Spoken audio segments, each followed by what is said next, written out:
What if I told you that Vikings, Egyptians, Greeks, and Romans imagined the afterlife in almost the same way? Different gods, different cultures, different continents, yet their underworlds followed the same rules. This is not a coincidence. This is how the human mind deals with death. For ancient people, death was everywhere. War, disease, famine. They needed answers, not just to explain death, but to control life. The underworld was not created for the dead.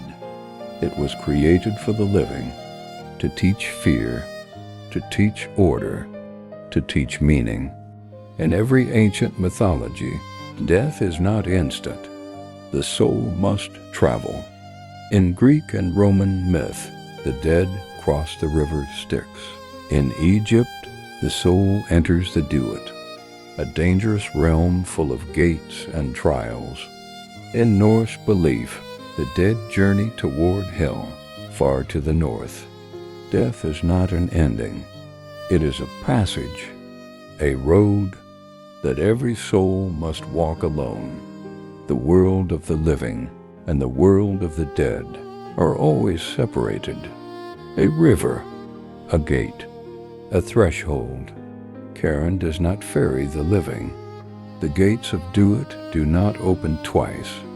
Hell is not meant to be escaped. Once crossed, return is rare. The border protects the natural order. Life here, death there. Almost every culture believed in judgment after death. In Egypt, the heart is weighed against a feather.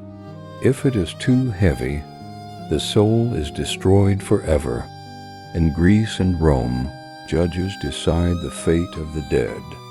In Norse myth, judgment is quieter, but no less final.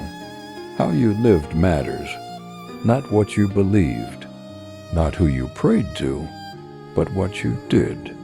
The underworld is never chaos. It always has a ruler.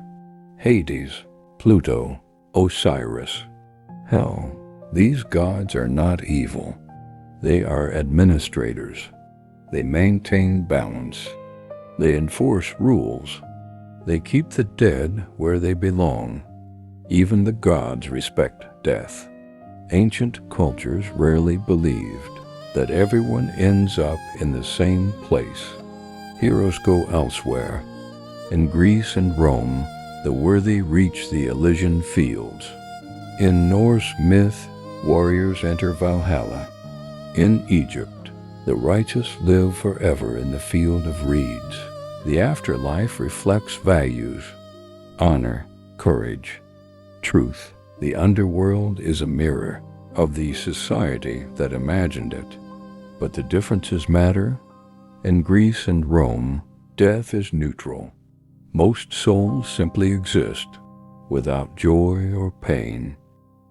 In Norse belief, death is about honor. How you die is more important than how you live. In Egypt, death is hopeful.